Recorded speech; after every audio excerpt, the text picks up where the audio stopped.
Hi hello வணக்கம். எல்லாரும் எப்படி இருக்கீங்க? நல்லா இருக்கீங்களா?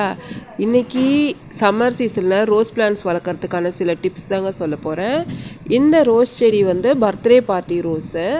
இது வந்து சூப்பராக இருக்கும். இதில் இருக்க பூக்கள்லாம் பார்த்திங்கன்னா அதோட இதழ்கள்லாம் ட்ரையாங்கிள் ஷேப்பு இல்லை ஸ்டார் ஷேப்பில் சூப்பராக இருக்கும்.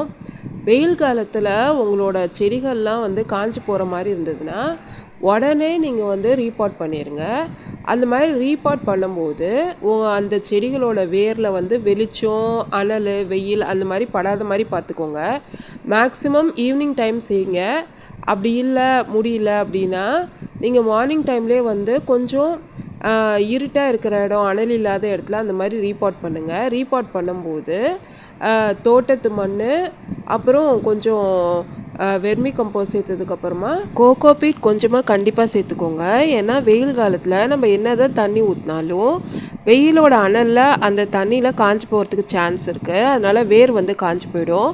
இப்போ நம்ம கோகோபீட் சேர்த்துக்கிட்டோம்னா அந்த கோகோபீட் வந்து நம்ம ஊற்றுற தண்ணியை உறிஞ்சி வச்சுக்கிட்டு ரொம்ப நேரம் நம்ம செடிகள்லாம் காயாத மாதிரி பார்த்துக்கும்.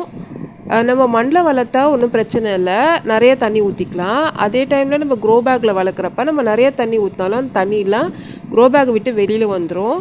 அதனால கண்டிப்பாக வந்து ரீபாட் பண்ணுறப்ப ஏற்கனவே க்ரோ பேக்கில் இருந்தாலும் திரும்ப இன்னொரு க்ரோ பேக்கில் நடுறப்ப கண்டிப்பாக வந்து அதில் கோகோபீட் சேர்த்துட்டு நட்டு பாருங்கள். செடிகள்லாம் நல்லா ஹெல்த்தியாக இருக்கும், நல்லா பூ பூக்கும்.